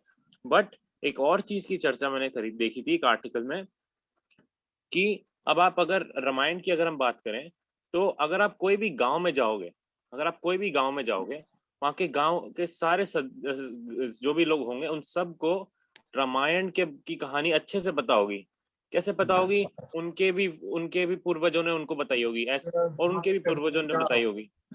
तो जैसे, तो इस बात की अगर हम सोचें कि हंड्रेड्स ऑफ इयर्स या हजारों सालों से अगर कोई एक दूसरे को एक कहानी समझाते आ रहा है, तो वो भी एक तरह का एविडेंस है कि ऐसी एक चीज हुई थी। तो अगर आपको लगे, अगर हम इसको वापस आत्मा पे वापस टाई बैक करें, अगर लोगों को लगे कि अरे आत्मा का तो कोई एविडेंस नहीं है, तो हमें इस बात पे भरोसा रखना चाहिए कि अगर पिछले हजारों सालों से मतलब अराउंड 5-6 हजार सालों से अगर इस बात की चर्चा होते जा रही है और एक सदस्य दूसरे सदस्य तक और पीढ़ियों तक बस वो इंफॉर्मेशन जो ज्ञान है इसी ज्ञान को ऐसे बांटा जा रहा है, तो हम इस पे पूरा भरोसा कर सकते हैं कि ये सच है और ये सत्य जी है। बिल्कुल क्या पता बिल्कुल अभी टेक्नोलॉजी ना हो, बट इसको हमें अंदर से भरोसा रख कर सकते हैं कि ये सच है, क्योंकि ये हजारों सालों से फॉलो करते हुए आ रहे हैं। बहुत बढ़िया, थैंक यू मांश, बहुत बढ़िया थैंक यू। चलिए और कोई प्रश्न या कोई कुछ बोलना चाहें? हरे कृष्ण प्रभु। हरे कृष्ण। मैं ऐसा पूछ रहा था कि कृष्ण भगवान ने आपने अभी जो बात निकली, हमने डिस्कस किया था, उसमें आपने कहा कि भाई कृष्ण भगवान ने अर्जुन को बोला है कि भाई आप नहीं तो कोई और मतलब मारेगा इनको, सही है? तो मतलब पूरा जो कृष्ण भगवान की पूरी सेना थी वो तो उन्होंने कौरवों को दे दी। जी, जो उनका पूरा जो सैन्य था वो तो उन्होंने कौरवों की तरफ दे। जब उसको कृष्ण भगवान जी को मालूम ही था कि भाई ये लोग अधर्म कर रहे हैं, तो उनकी सेना को वहां पे क्यों भेजा ऐसे? बहुत बढ़िया क्वेश्चन प्रभु जी, बहुत बढ़िया क्वेश्चन। ऐसे ही क्वेश्चन प्रभु जी एक बार मैंने भी पूछा था कि आप जानते हैं कि जरासंध के साथ भीमा की लड़ाई हुई थी। जब कृष्ण भगवान भीमा को लेके गए जरासंध से लड़ने के लिए, तो जरासंध और भीमा की बड़ी घमासान लड़ाई हुई और 18 दिन चली और कोई भी नहीं जीत पा रहा था, क्योंकि जरासंध भी बहुत ताकतवर था, बहुत शक्तिशाली था। तो 18वां दिन बाद जब भीमा भी थकने लगे और जरासंध भी थकने लगे, तब भगवान ने भीमा को ऐसे करके दिखाया, ऐसे लकड़ी ली और ऐसे करके दिखाया। क्या मतलब कि इसकी टांगे यहाँ से उठाओ नीचे से और इसको उखाड़ के ऐसे दोनों अलग अलग तरफ फेंक दो, तब ये मरेगा। क्योंकि जो जरासंध जो था, जब वो पैदा हुआ था तो वो कटा हुआ निकला, तो उनके माँ बाप ने उनको उठा के बाहर फेंक दिया। तो वहां पे एक चुड़ैल थी, आई थिंक उसका नाम जरा था। उसने सिल दिया उसको, उसकी बॉडी को सिल दिया। हाँ, ये था स्टोरी कि वो अलग अलग पार्ट्स में पैदा हुआ था, तो उसको सिल दिया गया, इसलिए उसका नाम जरासंध पड़ा। तो मेरा प्रश्न ये था उन गुरु से कि अगर भगवान को पहले ही पता था कि भाई उसको उठा के ऐसे फेंकना है, तो 18 दिन लड़ने क्यों दिया, क्यों टाइम वेस्ट किया, है ना? पहले दिन ही बोल देते, है ना? भीमा को भी थकाया और वो जरासंध को भी थकाया, एक पहले दिन ही मुक्ति दे देते, इतना टाइम क्यों वेस्ट किया, है ना? तो ये ऐसे प्रश्न, बहुत अच्छे प्रश्न है आपकी, बहुत अच्छी बात है और मुझे बहुत अच्छा लग रहा है कि आप लोग सब बहुत ध्यान से सुन रहे हैं।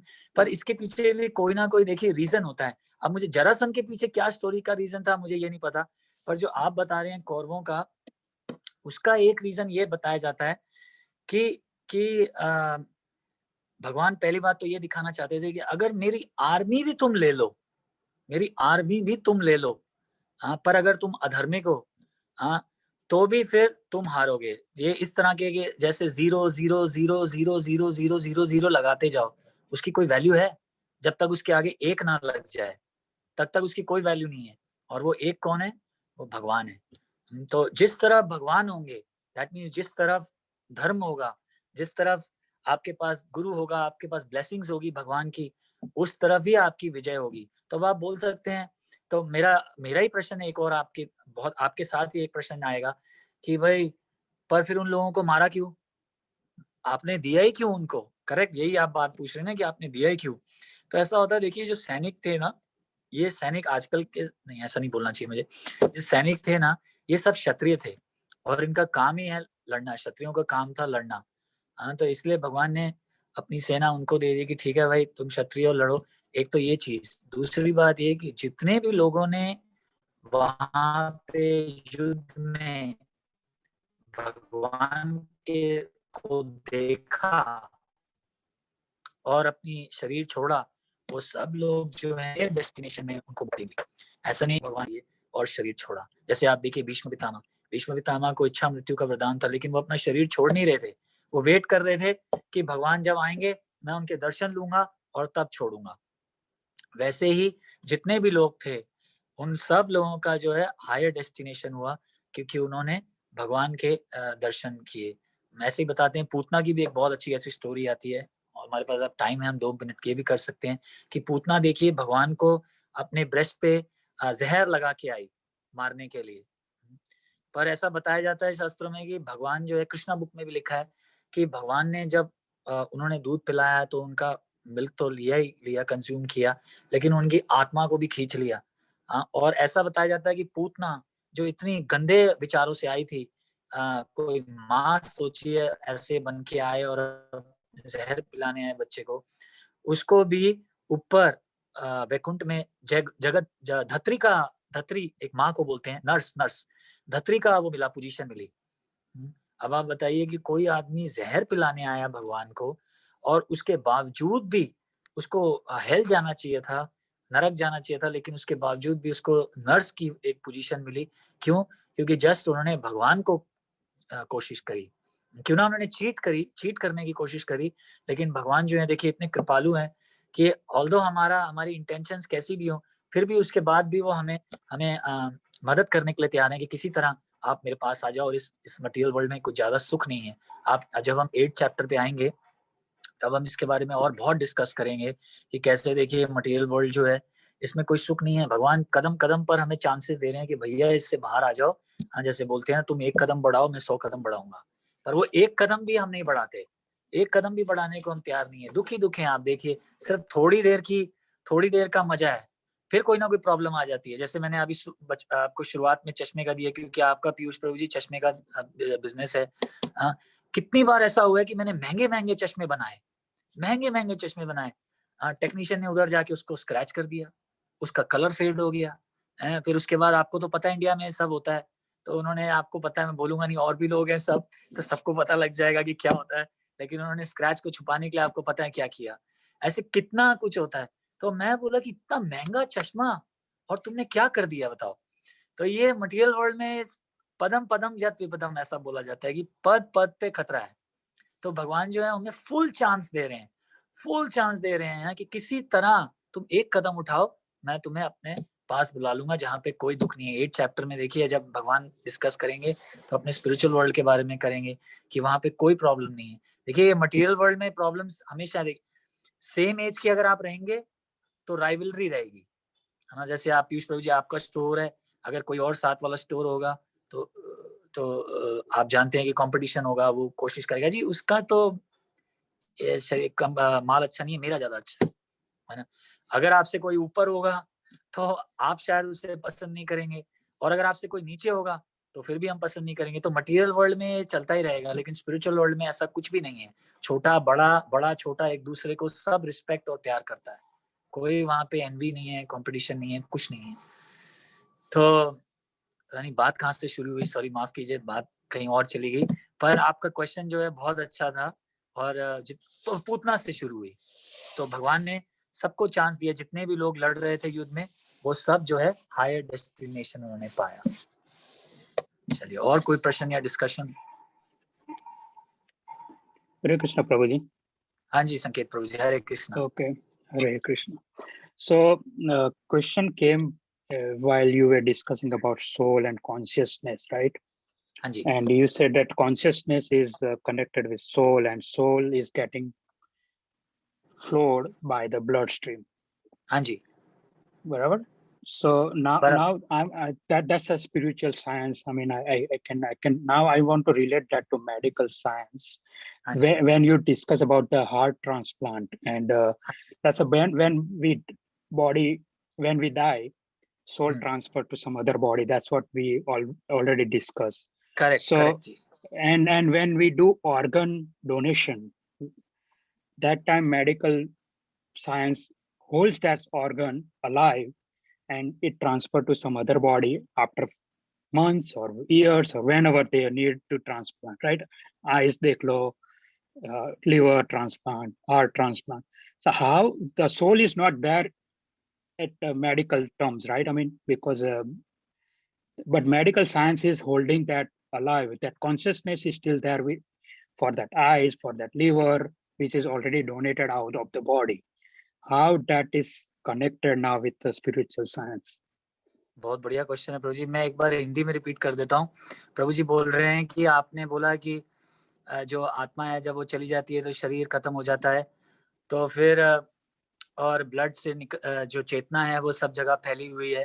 तो जब डोनेट करने लगते हैं हम, तो जो मेडिकल साइंस है वो आंखों को जो है अलाइव करके रखी हुई है, उन्होंने जीवित रखा हुआ है।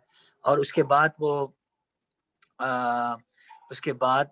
आप जब कहीं ट्रांसप्लांट करते हैं तो वो आंखें फिर यूज हो सकती हैं। मैंने भी ये बात सही सुनी है कि I think with in death के बाद विद इन 2 आवर्स या कुछ 3 आवर्स, कुछ ऐसा कुछ टाइम है कि आपके आंखों को फटाक से हटाना होता है और वो करना होता है। पर प्रभु जी मुझे जहां तक लगता है इसमें चेतना नहीं है, आई थिंक कुछ और चीज है। देखिए, क्योंकि मैं बताता हूँ, क्योंकि जैसे यहाँ पे अमेरिका में, मुझे उस जगह का नाम भूल गया, आई थिंक उमांश बता सकता है, शायद वो ज्यादा इंटेलिजेंट है इन चीजों में।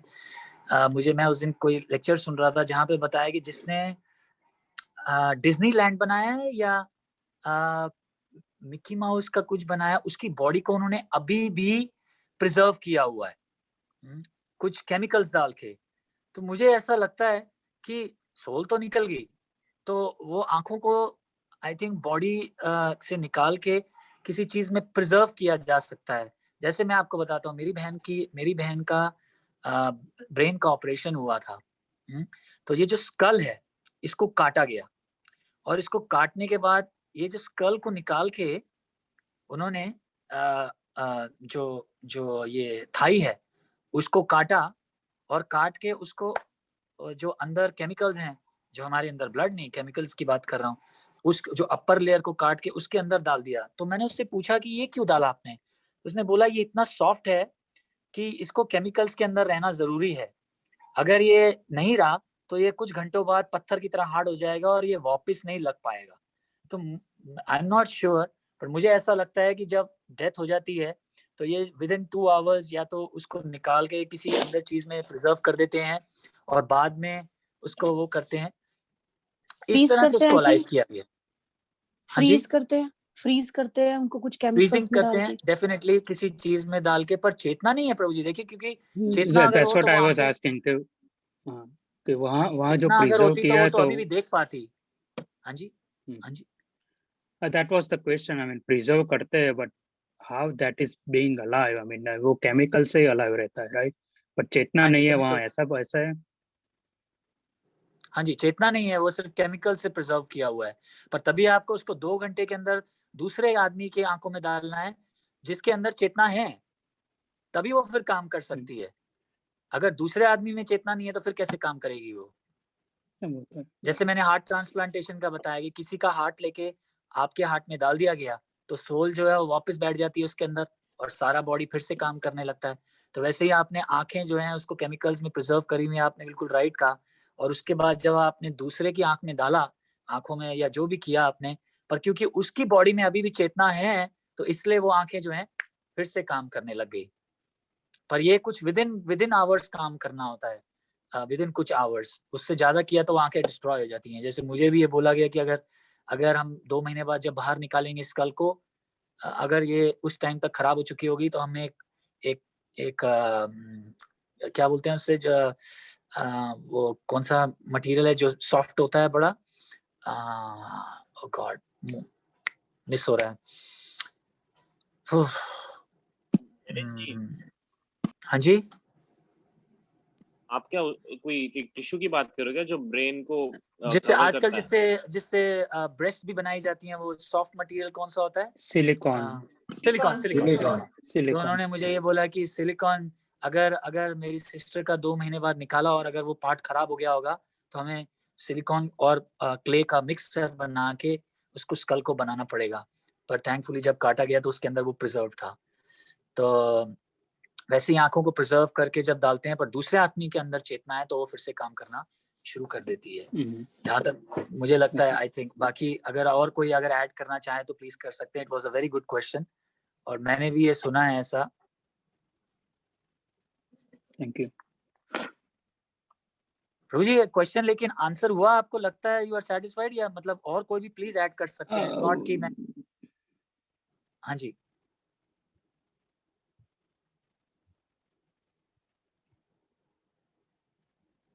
हरे कृष्णा। नहीं बराबर है, I mean, yeah, you covered that well.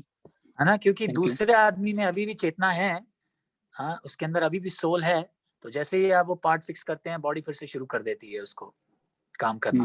पर अगर दूसरे आदमी में चेतना नहीं होगी तो वो आंखें आप प्रिजर्व भी कर लें फिर भी कुछ काम नहीं करेंगी। Correct. हरे कृष्ण। हाँ जी, मतलब वो ऐसा अपना जो ब्लड ग्रुप है वो ब्लड ग्रुप वगैरह को मैच करते हैं। मतलब समझ लीजिए भाई मेरा ए पॉजिटिव है तो अगर मैं आई किसी को डोनेट कर रहा हूँ तो वो ए पॉजिटिव होगा और उनके मसल्स वगैरह जो अंदर इनसाइड का जो पार्ट है वो मतलब एक्टिव होना चाहिए, तभी उसको मतलब दिख पाएगा। तो वो एक चीज है, मतलब सेम ब्लड ग्रुप से ही वो इजी रहता है। अच्छा। जैसे हार्ट ट्रांसप्लांट भी कर रहे हैं तो उसके अंदर भी एक सेम ब्लड ग्रुप होना जरूरी है, प्लस में फिर जी। उनको बाहर नहीं निकलना, मतलब सब केयर वगैरह ज्यादा करना रहता है। जी, मेरे थैंक यू। बनेवी को किया हुआ है, वो ओह, SBI में या बड़ौदा में ही है। तो मतलब ऐसा था कि बॉम्बे मतलब पूना से स्पेशली वो हार्ट बहुत ही कम टाइम में, आपने जो बताया आवर्स के अंदर वो बाई फ्लाइट मतलब आया हुआ था और वो ट्रांसप्लांट किया और अभी वो जिंदा है। मतलब वो सही है, मतलब बैंक में जा रहे हैं पर वो मतलब ज्यादा पब्लिक डीलिंग नहीं, बाहर का कुछ खाना नहीं, मतलब वो अभी केयर काफी करना पड़ता है। बहुत बढ़िया। मैं प्रभु जी एक चीज, अगर और किसी का क्वेश्चन नहीं है तो मैं एक और चीज ऐड करना चाहूंगा। पहले देख लेते हैं अगर और किसी का कोई क्वेश्चन हो फिर बात करेंगे।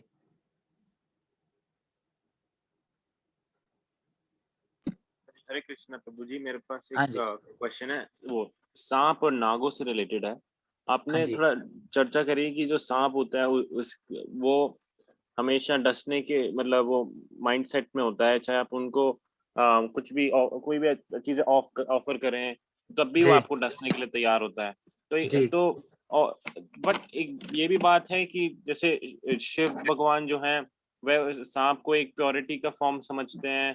किसका और फॉर्म समझते हैं? क्या, नहीं खैर मेरे को पता नहीं होगा। मैं बस कह रहा हूँ कि मतलब जो सांप होता है वो शिवलिंग के साथ भी ऐसे लिपटा होता है, और हम शेषनाग को भी पूजते हैं। तो फिर प्रभु जी हम शेषनाग को एक्चुअली पता नहीं, हम शेषनाग को नहीं पूछते प्रभु जी, हम महाविष्णु जो होते हैं वो उसमें पोजीशन में बैठे हैं वो। और उनकी बात जो मटेरियल वर्ल्ड में जो नाग है उसकी बात अलग है प्रभु जी। वहां जो भगवान जिस शेषनाग पे लेटे हुए हैं और लक्ष्मी जी उनके पांव दबा रही हैं, उसमें जहर जो है वो अलग चीज है और ये अलग चीज है। अच्छा, एक चीज आपने ये पूछी, मैं समझ गया आपका क्वेश्चन, बहुत बढ़िया क्वेश्चन है कि शिव जी के आसपास नाग लिपटा हुआ है, हाँ, और शिवलिंग के आसपास नाग लिपटा हुआ है, तो अगर उसको मारना अलाउड है तो ऐसा क्यों अलाउड है? देखिए, एक चीज तो हमें ये समझनी होगी कि भगवान ने, हम बोलते हैं ना ब्रह्मा विष्णु महेश, ये जो डेटीज हैं ये कंट्रोलर हैं किस चीज की? जैसे विष्णु जी जो हैं वो कंट्रोलर ऑफ गुडनेस है। गुडनेस को हिंदी में क्या कहेंगे? जैसे मोड ऑफ गुडनेस होता है, मोड ऑफ इग्नोरेंस होता है, मोड ऑफ पैशन होता है। तो देखिए, मेंटेन करने वाले बोला जाता है विष्णु जी हैं। वैसे ही डिस्ट्रॉय करने वाले जो हैं वो शिव जी हैं। जब वो नाचते हैं तो डिस्ट्रॉय हो जाती है। आपने कभी ये नहीं सुना होगा कि डिस्ट्रॉय करने के लिए विष्णु जी आए, चाहे तो वो आ भी सकते हैं पर उन्होंने ड्यूटीज बांट रखी हैं। और क्रिएशन के लिए जो है ब्रह्मा जी को किया गया। आप सब जानते हैं कि ब्रह्मा जी से विष्णु जी की नाभि से एक कमल निकला, उसमें से ब्रह्मा जी बैठे और ब्रह्मा जी ने मेडिटेट किया और उनकी आंख से यहाँ से विष्णु वो निकले, शिव जी निकले और बहुत कुछ हुआ ऐसे। तो क्रिएशन शुरू हो गई। तो वो मोड ऑफ पैशन है, क्योंकि पैशन चाहिए होता है देखिए क्रिएट करने के लिए। कोई आदमी मोड ऑफ गुडनेस में होगा, जैसे ब्राह्मण जो होते हैं, अगर रियल ब्राह्मण है मोड ऑफ गुडनेस में है तो आप पैशन नहीं होगा उसमें, तो वो क्रिएशन के बारे में ज्यादा नहीं कर पाएंगे, मेंटेन करने पाएंगे। पर जो एक पैशनेट आदमी चाहिए कुछ नया सोचने के लिए, कुछ नया, तो वो ब्रह्मा जी हैं। और इग्नोरेंस के लिए जो वो हैं, तो शिव जी को जो मोड ऑफ इग्नोरेंस, मतलब ऐसा नहीं कि हम उनको कह रहे हैं, उनको ड्यूटी दी गई है कि ये मोड ऑफ इग्नोरेंस आप संभालो। तो एक्चुअली वो बहुत बड़े भक्त हैं। आप देखिए जो शिव जी हैं, एक्चुअली अब हम शिव भगवान के बारे में बात करें तो बहुत कुछ बोलने को मिलेगा, टाइम नहीं इतना है। पर इसके ऊपर एक प्रॉपर क्लास हो सकती है कि शिव भगवान जो है वो परम भक्त बोले गए हैं, सबसे बड़े भक्त हैं वो। पर वो फिर कोई ये पूछेगा कि वो भूतों के साथ क्यों रहते हैं और ये नाक के आसपास क्यों लिपटे हुए हैं, राख क्यों यहाँ पे लगा रखी है, ये सारा इसलिए क्योंकि वो एक सर्विस कर रहे हैं, एक भगवान के लिए सेवा कर रहे हैं, क्योंकि भगवान ने बोला फिर ऐसे लोगों का कौन ध्यान रखेगा। इसके बारे में अगर आप चाहिए तो हम कभी एक लेक्चर ले सकते हैं। एक्चुअली शिवरात्रि निकल गई, नहीं तो उसके ऊपर ये डिस्कशन किया जा सकता था। बहुत अच्छा कि शिव जी जो है एक्चुअली वो एक तरह से सेवा कर रहे हैं। आप ये देखिए भागवतम में आता है कि जब चर्निंग ऑफ ओशियन हो रहा था, मंथन हो रहा था जब, तो उसमें से सबसे पहला चीज जो निकली, जो सबसे पहली चीज जो थी वो विष था। वो बहुत जबरदस्त जहर था, उसका जहर का नाम भी था, मुझे अब नाम भूल रहा है। बहुत जबरदस्त जहर था। कहते हैं कि इतना जबरदस्त जहर था कि अगर एक ड्रॉप भी अगर वो यहाँ गिर जाता मटेरियल वर्ल्ड में तो सब कोई मर जाता, सब लोग मर जाते, सारी देवी देवता ये वो सब खत्म हो जाता। फिर क्या किया भगवान ने, शिव जी को ये ड्यूटी दी कि तुम ये जहर अपने में कर लो। तो वो जहर जब उन्होंने पी लिया, इसलिए उनका जो गला है वो नीला पड़ गया, इसलिए उनका नाम पड़ा नीलकंठ। देखिए तो ये एक सर्विस थी। आप सोचिए कि अगर भगवान का, शिव भगवान जी का जो गला है वो नीला पड़ गया, तो सोचिए वो कितना खतरनाक विष रहा होगा।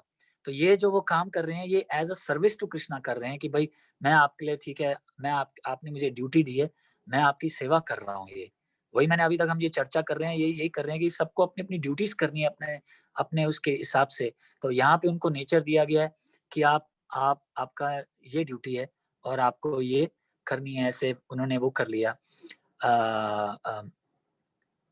विष पी लिया, इसकी वजह से उनका नाम नीलकंठ पड़ा। वैसे ही आप एक और सर्विस भी देखिए, आपको ये पता है कि गंगा जो है वो उनके सर से क्यों निकल रही है?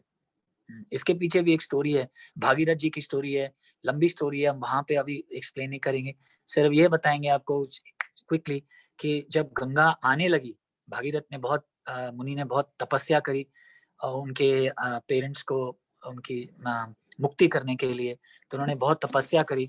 और जब गंगा जी मान गई तो उन्होंने बोला पर मैं आऊं कैसे, क्योंकि मेरा प्रेशर तो इतना ज्यादा है कि मेरा प्रेशर तो कोई संभाल नहीं सकता। तो फिर उन्होंने शिव जी ने बोला कि ठीक है तुम एक काम करो, मैं तुम्हारा प्रेशर अपने पे ले लूंगा।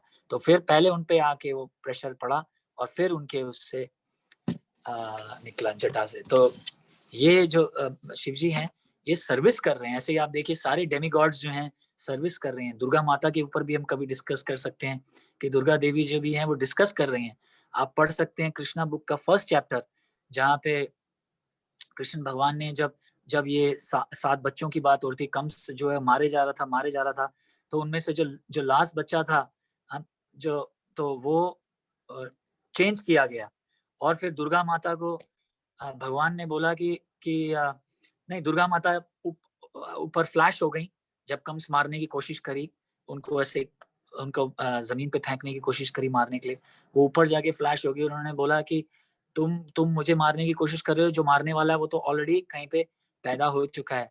और तब आप पूरी स्टोरी पढ़ सकते हैं, उसमें डिटेल्स में अंदर जाके कृष्णा बुक है 1st चैप्टर में आप पढ़ लेंगे कि भगवान ने उनको आशीर्वाद दिया कि जो भी तुम्हारी पूजा करेगा, मटीरियली जो भी कुछ चाहिए होगा, वो तुम उसको सब दोगे। और नाम भी बताएं, अलग अलग तरह के नाम, कोई तुम्हें दुर्गा से जानेगा, तुम्हें कोई काली से जानेगा, कोई तुम्हें इससे जानेगा उससे जानेगा, अलग अलग नाम दिए गए।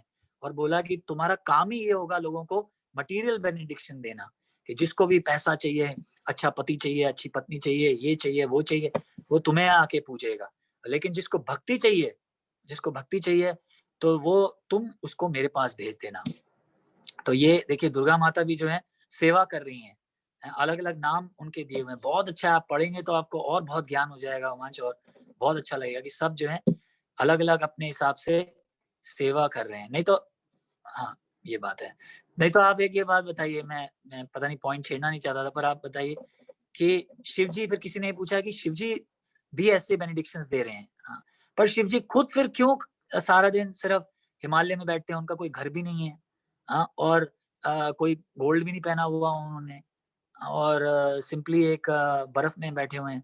तो वो लोगों को बेनिडिक्शंस देते हैं, वरदान देते हैं। जो भी शिव जी की भी पूजा करते हैं आप देखिए उन्हें बहुत वरदान मिल जाते हैं। शिवाइट्स आप देखिए वो बोलते हैं कि कृष्णा तुम्हें क्या दे रहा है, शिव जी तो देखिए हमें कितने वरदान देते हैं। पर कोई ये प्रश्न उनसे पूछ सकता है कि अगर वो आपको इतने वरदान दे रहे हैं तो वो खुद क्यों नहीं वरदान लेते, वो खुद क्यों नहीं एक बढ़िया घर बना लेते, वो खुद क्यों नहीं कार बढ़िया लेते, ऐसे क्यों हैं? तो इसके बारे में हम कभी चर्चा बाद में करेंगे, क्योंकि अगर ये चर्चा शुरू हो गई तो ये बहुत बड़ी एक लेक्चर बहुत बड़ा बन जाएगा। पर जस्ट मैं आपको ये बता सकता हूँ कि इसलिए क्योंकि ये सारी चीजें मिलने के बाद भी जो है जरूरी नहीं है कि हमें सुख मिल जाए। जो सुख जो है वो ये जानने में है कि हम जो है आत्मा है और हमें अपनी ड्यूटी करनी है अकॉर्डिंग टू भगवान ने जो हमें रूल्स एंड रेगुलेशंस दिए हैं, फिर हम सुख पा सकेंगे।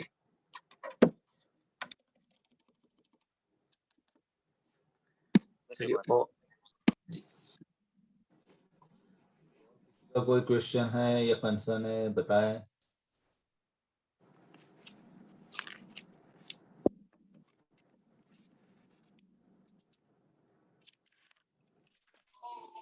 प्रभु जी आप कुछ बताने वाले थे, अगर 2-5 मिनट में खत्म हो रहा है तो आप बता दीजिए।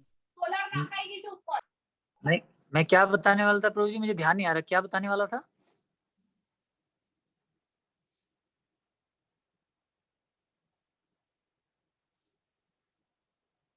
आपने कहा था कि अगर किसी एक कोई प्रश्न है तो अभी प्रश्न पूछ लीजिए, फिर मैं थोड़ा आगे 5 मिनट और कोई एक और बात पे चर्चा करूंगा।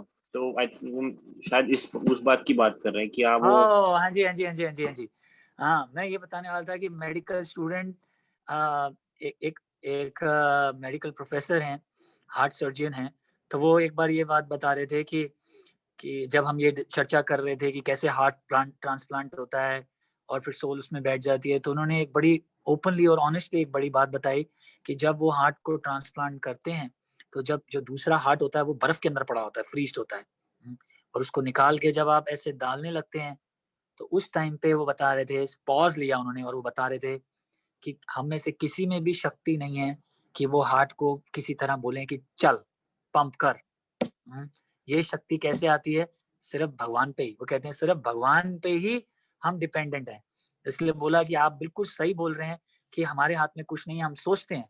जिसने आप खुद सोचिए, ये एक थॉट मैंने आपको दिया, आप लोग अपने मन में सोच सकते हैं कि कोई फ्रीज चीज पड़ी है, आप उसको निकालते हैं और आप उसको वापस आर्टरीज वेन इसके साथ जोड़ देते हैं, हाँ, तो क्या गारंटी है कि वो पंप करना फिर शुरू कर देगा? इसकी क्या गारंटी है? कोई ऐसा तो है नहीं कि आप साइकिल की तरह उसको पंप करते हैं और वो पंप करना शुरू कर देती है। आप कई सीरियल्स में देख सकते हैं, वो ऐसे हार्ट पे रख के धक्का देते हैं, इलेक्ट्रिक देते हैं कि वो चलने लग जाए, और वो नहीं चलता। तो कौन सी ऐसी शक्ति है जो उसको वापस पंप करने को बोलती है कि करें? और वो सिर्फ भगवान है। तो इसलिए वो एक्चुअली वो ये बात बताना चाह रहे थे कि सबसे सर्वशक्तिमान जो है वो सिर्फ भगवान ही है। और कैसे हम लोग कई बार सोचते हैं कि मैं ऑल इन ऑल हूँ, मैं सब कुछ कर सकता हूँ, लेकिन कई ऐसी चीजें हैं जो हमें समझ नहीं आती कि ये भगवान से चल रही हैं। जैसे एक एग्जाम्पल और एक डॉक्टर दे रहे थे कि देखिए, एक मदर के ब्रेस्ट में दूध तभी आता है जब बच्चा डिलीवरी हो जाती है, राइट? इससे पहले क्यों नहीं दूध आता? कोई जवाब दे सकता है? कोई साइंटिस्ट जवाब दे सकता है इसका? कोई नहीं दे सकता। किसी कोई है आंसर है? कोई भी आप आंसर हो सकता है दे दें, बोले कि नहीं जी क्योंकि बॉडी के अब हार्मोन्स चेंज हो गए, ये वो ठीक है, वो सब हम मानते हैं, पर वो कैसे चेंज हो गए डिलीवरी के बाद ही, पहले क्यों नहीं? किसी के पास आंसर नहीं है।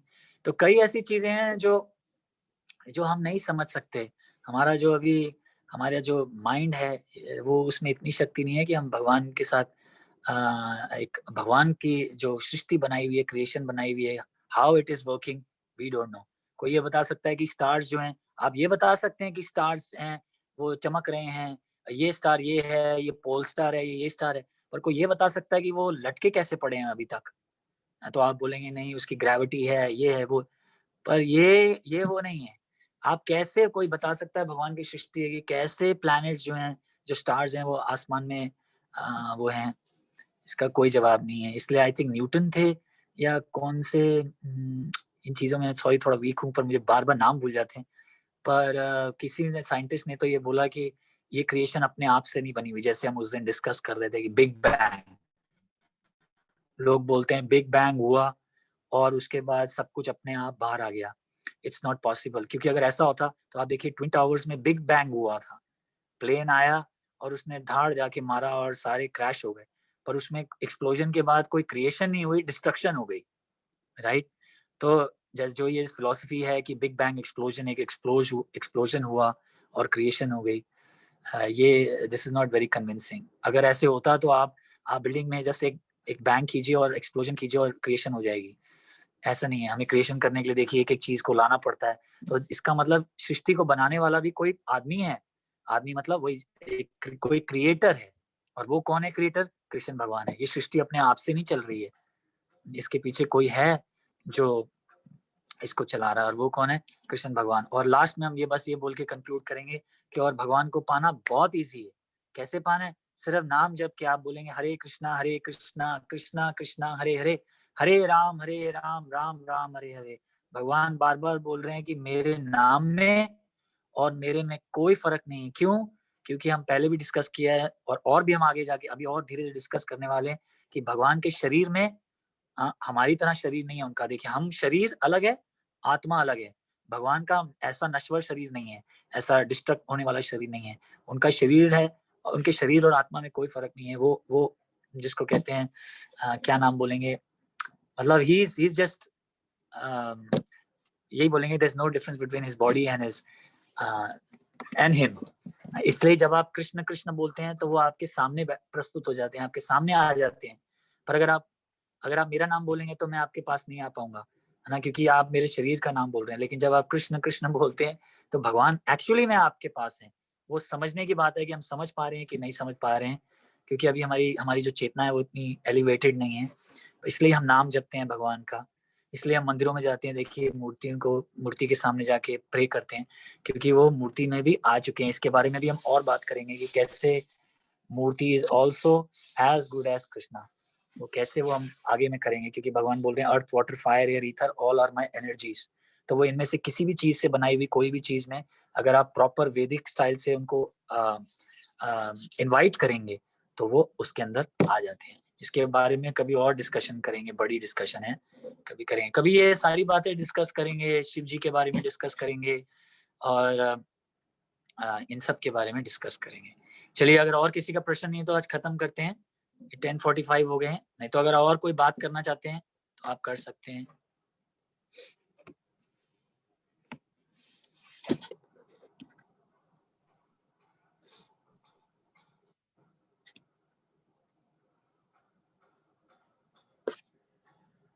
भक्त प्रभु के बहुत आभारी है कि जो अपने बिजी शेड्यूल से टाइम निकाल के हमारे लिए ये गीता ज्ञान लेके आ रहे हैं रोज।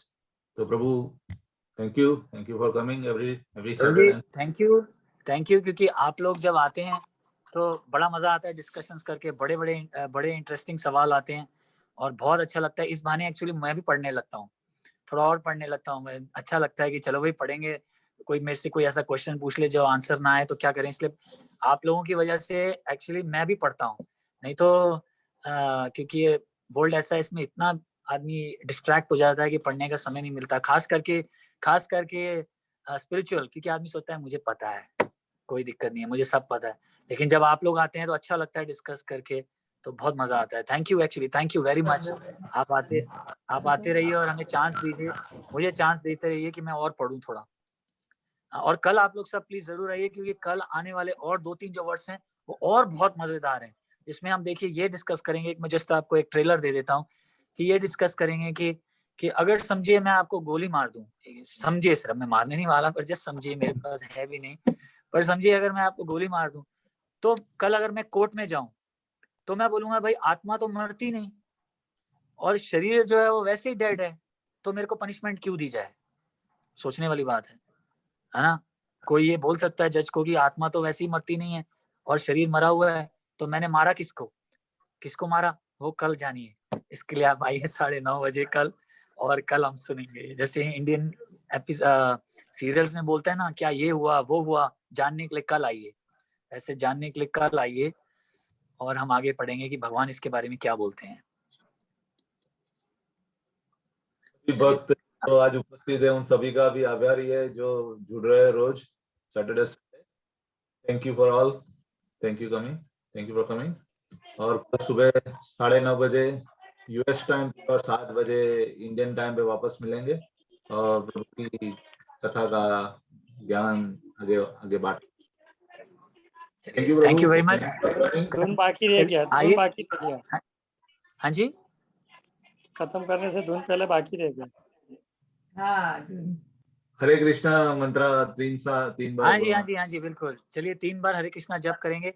हरे कृष्णा कृष्णा कृष्णा हरे हरे, हरे राम राम राम हरे हरे, हरे कृष्णा कृष्णा कृष्णा हरे हरे, हरे राम राम राम हरे हरे, हरे कृष्णा कृष्णा कृष्णा हरे हरे, हरे राम राम राम हरे हरे। कृष्ण भगवान की जय, सभी संतों की जय।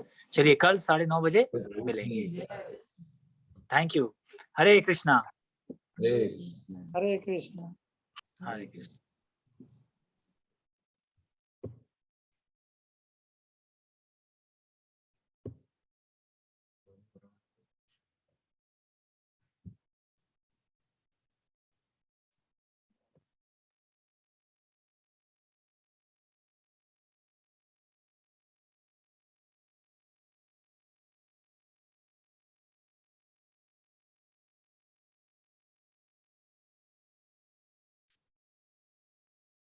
हरे कृष्णा एवरीवन, नेक्स्ट वीक मिलते हैं।